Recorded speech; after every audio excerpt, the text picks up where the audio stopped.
Latest updates ఎప్పటికప్పుడు పొందడానికి big TV WhatsApp channel follow అవ్వండి. లింక్ డిస్క్రిప్షన్ లో ఉంది. మీరు మొన్న రీసెంట్గా ప్రెస్ మీట్ పెట్టినప్పుడు టీటీడీ చైర్మన్గా బీఆర్ నాయుడు గారికి చంద్రబాబు నాయుడు గారు అవకాశం ఇస్తే దాన్ని కూడా తప్పు పట్టారు. బీఆర్ నాయుడు గారిని కూడా మీరు విమర్శించారు. ఎందుకు చెప్పలా, విమర్శించలా, చెప్తానండి. దాని మీద కూడా కేసులు పెడుతున్నారు. అదే నేను అంటుంది. కాదు, మీరు బీఆర్ నాయుడు గారిని తిట్టారు అని కేసులు పెడుతున్నారు. బీఆర్ నాయుడు గారిని కూడా కోర్టుకు తీసుకొస్తా, అడుగుతా. నాకు ఒంట్లో బాగాలేదండి, నాకు ఒంట్లో బాగాలేదు, రెస్ట్లో ఉన్నా. ఎప్పుడన్నా ఈ గెలిచిన తర్వాత 2 సార్లు నేను ప్రెస్ మీట్ పెట్టింది మామూలుగానే. వాడే నన్ను కెలికాడు. ఏది, నేను అది ఉంది కదండి మన డింగ్ డాంగ్ ప్రోగ్రాము, ధర్మవరం గారు చనిపోయారు, మీరు చేస్తే బాగుంటుందంటే కమిట్ అయ్యా. అది డింగ్ డాంగ్ చేస్తున్నానని చెప్పి వాడే గంట పైగా నా మీద తిట్టుతూ, ఘోరంగా తిడుతూ, వాడెవడో శివ అంటే జర్నలిస్టు, వాడెవడో సోషల్ మీడియా నుంచి ఎక్కడ తీసుకొచ్చాడంట పెట్టి నా మీద 1 అవర్ చేయాల్సిన అవసరం ఏంటండి? అది నాకు తెలిసిన తర్వాత ఈ మాట అన్నా. నేను అన్నం అశోక్, అన్యాయంగా అన్నం.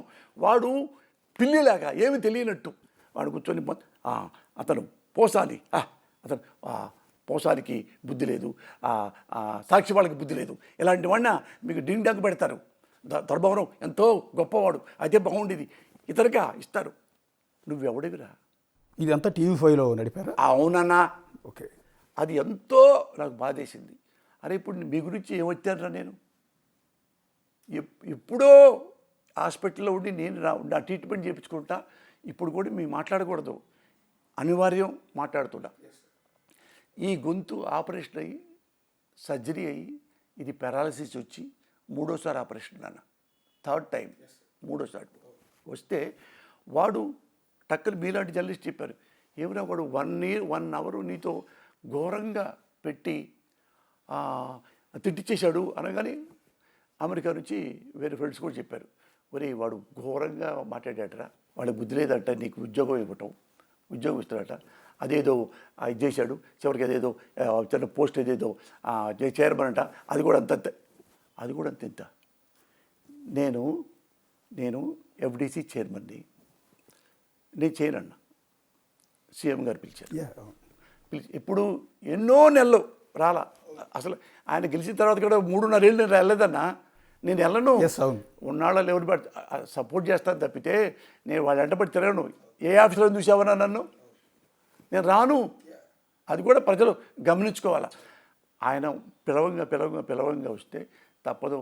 ఈ సజ్జల గారు వాళ్ళు చల్లా మసూద్ రెడ్డి, అతను స్కిల్ డెవలప్మెంట్ చైర్మన్, ఏమైనా సీఎం గారు తిడుతున్నారన్న, మేము దగ్గరికి వెళ్ళలేకపోతున్నాం, ఎందుకు రాడు మురళి, పిలవండి ఒకసారి. వెళ్తే నువ్వు చేయి మురళి అన్నాడు. అన్నా నాకు వద్దన్నా, నేను మరి నువ్వు ఎందుకు మరి ఇండస్ట్రీలో అంతకుముందు నంది అవార్డులు అందరూ పనిచేసుకున్నారని చెప్పి పెద్ద విమర్శించావు కదా నువ్వు. మరి నువ్వు ఈసారి నంది అవార్డులు మరి హానెస్ట్గా చేయొచ్చుగా. అంటే నీకు హానెస్ట్గా చేయడం చేత కదా? చేస్తానన్నా. ఇదే మా ఇద్దరి మధ్య చేస్తానన్నా అని చెప్పాను. అదే షార్ట్ కట్ అన్న, టైం దగ్గర ఉంది, ఈ దగ్గరలో మొత్తం చేయలేను. ఫస్ట్ బిగినింగు నాటకోత్సవాలకి నంది అవార్డులు ఇస్తా, ఎందుకంటే అదే ముందు కాబట్టి. ఇది సినిమాల కంటే టీవీల కంటే ముందు నాటకాలు కాబట్టి నంది నాటకోత్సవాలు పెడతానన్నా. నంది నాటకోత్సవాలు చేశా, బెస్ట్గా చేశా. ఒక్క పైసా కూడా అవినీతి లేకుండా, మా అనేవాడిని కూడా ఒకటి ఇవ్వకుండా. అందరూ ఈనాడు, ఆంధ్రజ్యోతి కూడా ఆ పేజీ రాశారు, హాలు నిండినది, బాగా దొరుకుతుంది, మంచి మంచి సబ్జెక్టులు వస్తున్నాయి. ఎవరు చేశారు? నేను. ఎవరిని? ఇక్కడ ఉన్నవాళ్ళు అంతకుముందు చెబుతాను, తర్వాత ఇది వినాలి మీరు. వస్తే అక్కడ అందరూ జర్నలిస్టులు పిలిచా. ఏమండి, నేను ఎఫ్డీసీ చైర్మన్ని, నంది అవార్డులు ఇవ్వడానికి ఇలా జడ్జిల్ని నేను అన్నీ సెలెక్ట్ చేసుకున్నా. అందులో ఏం పెట్టుకున్నాను? కమ్మాళ్ళు తీసేయి, రెడ్డులు తీసేయి. అంటే వాళ్ళు కమ్మాళ్ళలో రెడ్డిలో కూడా మంచివాళ్ళు లేరా అని కాదు. ఇప్పటిదాకా అది గొడవలు జరిగినాయి కాబట్టి వేరే ఎస్సీ, ఎస్టీ, బీసీ, బ్రాహ్మణ, ముస్లిం అన్నీ కలిపి పెట్టుకొని ఈ 27 మందిని వాళ్ళ బయోడేటా ఒక్కొక్కటి బుక్స్ వేసి, 40 మంది జర్నలిస్టులకే బుక్స్ ఇచ్చా. అందరికీ మేమే ఇచ్చి, ఈ బుక్స్ చదవండి, వీళ్ళ బయోడేటా తెలుస్తుంది, వీళ్ళు ఏం చదువుకున్నారు, వీళ్ళ అనుభవం ఏంటో. వీళ్ళల్లో ఎవరైనా కానీ మీకు వీళ్ళంతకుముందు మోసగాడు అనుకూలంగా తీసుకున్నాను అంటే నేను తీసేస్తా. అందరు చదువుకొని ఎవరు లేరని చెప్పి భోజనం చేసి వెళ్ళిపోయారు. వాళ్ళని అన్న మీరు నాకు కూడా చెప్పొద్దు ఎవరికి మీరు ఇవ్వబోతున్నాం అనేది, మీరే అనుకోండి, మీరే చూసుకోండి, మూసుకోండి, పబ్లిక్ టీవీ ఆ స్టేజీ మీదకి రండి, మేము పక్కన కూర్చుంటాం, అప్పుడు మీరు అనౌన్స్ చేయండి, మాకు కూడా చెప్పదు. తల్లి సాక్షిగా నేను కూడా ఎవరికి వచ్చేది కూడా నాకు తెలియదన్న, ఒట్టు ఎవరికి వచ్చేది కూడా నాకు తెలియలే, నా బిడ్డల సాక్షి చెప్తున్నా. అసలు చూడలా. అది కూడా ఏంటి, వాళ్ళని ఇక్కడ పెట్టకుండా కలెక్టర్ ఆఫీసు పక్కన అది ఆ హాల్లో వేరే హాల్లో వాళ్ళే రాసుకొని అప్పుడు సీల్ చేసుకొని వచ్చి డయాస్ మీద అందరు క్లాప్స్ కొట్టారు. ఒక్కడు కూడా రాంగ్గా ఇవ్వాల. అప్పుడు నేను ఎంత హానెస్టో వాళ్ళే చెప్పారు. ఒక మీలాంటి జర్నలిస్టు ఏలూరు రఘు అని చెప్పి ఈనాడు జర్నలిస్ట్ ఉన్నారు, పెద్ద ఆయన సీనియర్. ఏమంటే రఘు గారు ఇట్లా పోసాని మరి నంద్యాబాద్లో మరి ఏంటి కామెంట్ ఏంటంటే, మమ్మల్ని కామెంట్ చేసేలా గారు ఏం చేశాడు, అన్నీ ఊపిరిగా పెట్టేశాడు, అతన్ని ఏమంటానికి మేము ఊపిరిగా జడ్జీలు అందరూ చెప్పేశాడు అని నవ్వాడంట.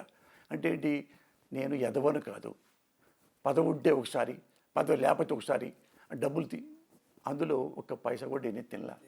డబ్బులు కోట్లు వస్తాయి కదా, మీరు అడగమనండి. మీరు ఇప్పుడు ఈ ప్రభుత్వం ఉంది కదా, అందులో తీర్చి చూడమనండి. పోసానే ఎఫ్డీ చైర్మన్ కింద ఏం చేయాలి లేదు. అలాంటి అలిగేషన్స్ ఎక్కడ లేవండి. అది అంత వేగ్గా మనం ఎక్కడ కూడా కామెంట్ చేయకూడదు. మీ నిజాయితీ మీద కానీ మీ మీద మీ క్యారెక్టర్ మీద ఎప్పుడు ఎలాంటి ఆరోపణలు లేవండి. కేవలం ఇప్పుడు నేను ప్రస్తావించిన వివాదాలు తప్ప. ఇది చెప్తా, ఇంకా దీనికి కొనసాగింపు చెప్తా. నేను ఇది చేయక ముందు నారా చంద్రబాబు గారి ముఖ్యమంత్రిగా ఉన్నప్పుడు నంది అవార్డులు పెట్టారు. నంది అవార్డులు పెట్టి ఎవరికంటే వాళ్ళకి ఇచ్చేసుకున్నారు, అస్తవ్యస్తం చేసి పారేశారు. అప్పుడు ఎఫ్టీసీ చైర్మన్ ఎవరు, అంబికా కృష్ణ గారు, బాలకృష్ణ వీళ్ళంతా కలిపేసి మనకెవరు, మన వాళ్ళు ఎవరు, వీళ్ళెవరు, వాళ్ళెవరు, వీళ్ళు అందరూ ఎవరు, మేనేజర్లు కూడా, సినిమా ఇండస్ట్రీలో మేనేజర్ వాళ్ళు కూడా మీకు ఎన్ని కావాలన్నా, నాకు నేను కూడా 3 ఇవ్వన్నా, నాకు ఈసారి 2 పైన 3 ఇవ్వండి అన్నా, 2 తీసుకోండి, ఇవ్వాలా తర్వాత చూసుకుందాం మీద అయ్యి ఇట్లా పంచుకుంటే అవి పబ్లిక్లో వచ్చాయి. ఏది అనౌన్స్ చేశారు, వీళ్ళకి ఇచ్చామని. వాళ్ళ కర్మగాలి నాకు కూడా నంది అవార్డు ఇచ్చారు. ఎందుకు ఇచ్చారు, అన్అవాయిడబుల్ టెంపర్లో కానిస్టేబుల్ మూర్తి క్యారెక్టర్కి ఉత్తమ క్యారెక్టర్ ఆర్టిస్ట్ ఇచ్చారు. నేను సంతోషపడ్డా, ఎందుకంటే అందరూ రాలేదు, అప్పుడన్నీ మోసం చేశారు, 10 రావాల్సింది నాకు ఈ పాటికి. ఇది రైటర్గా కూడా, డైరెక్టర్గా, ఆపరేషన్ దుర్యోధనకు కూడా ఏమి ఇవ్వాల ఇచ్చారు. అన్నీ ఎంక్వైరీ చేస్తే అన్నీ పంచుకున్నారట. ఒక జడ్జిని అడిగా, ఏమండి ఇది మీరు అంటే, అసలు నేను సినిమాలు కూడా చూడలేదండి, ఇలా సంతకం పెట్టమన్నారు, పెట్టారు. అప్పుడు ప్రెస్ మీట్ పెట్టి 40 మంది మీలాగా జర్నలిస్టులు వస్తే చూశారుగా, అప్పుడు ఇలాంటి అవార్డులు మాకు అక్కర్లేదండి, ముఖ్యమంత్రి గారు ఇఫ్ యూ ఆర్ సిన్సియర్ ఈ దొంగ నంది అవార్డులు మీరు తీసేయండి, నేను కూడా అన్నీ ఇంతమందికి ఇస్తారా, నా నంది వద్దు, నాకు వద్దు అని వస్తే, జనరల్గా ఎవరన్నా చంద్రబాబు గారు ఎవడు అనేంత ఎప్పుడూ విమర్శిస్తుంటారులే అని చెప్పి పెడుతుంటారు, పట్టించుకోరు. నాలాంటి వాడు పట్టించుకుంటారు, గొట్టంగాడు, నేనేమన్నా కొట్టేవాడిని తిట్టేవాడినా. అందుకని తెలిస్తే అంత గొడవ అయిపోయింది రచ్చగా. అంటే ఎందుకు ఆయన సీఎం ఏంటి ఇది పద్దాక అని ఆఫీసర్స్ వాళ్ళు పిలుచుకొని, సంబంధించిన ఆఫీసర్స్ అని, ఏమంటే అది కరెక్ట్గా ఉందా అది చూడండి అంటే, వాళ్ళు లేదండి పొరపాటు జరిగింది, అన్వాంటెడ్గా తీసేసుకున్నారు వాళ్ళు, ఎవరికి వాళ్ళు అంటే ఫీల్ అయిపోయాడు చంద్రబాబు గారు. అంత చేశారని ఏవైతే ప్రకటించారో నంది అవార్డులు ఎప్పుడు ఇద్దామన్నారో క్యాన్సిల్ చేసేయమన్నాడు. నంది అవార్డులు క్యాన్సిల్ చేసింది బికాజ్ ఆఫ్ పోసాని కృష్ణమురళి. ముఖ్యమంత్రి గారు యూ హ్యావ్ టు అప్రిషియేట్ మీ. నారా లోకేష్ బాబు నువ్వు నన్ను అభినందించాలి, పోసాని ఏదో అన్నాడని చెప్పేసి జైల్లో పెడతాం, కొట్టిస్తాం, తప్పిస్తాం కాదు, నేను ఇలాంటి వాడిని అని మీకు చెప్పాను. నేను అన్యాయంగా అన్నం, ఆ కారణంగా అడగను. For more videos like this, subscribe Big TV channel.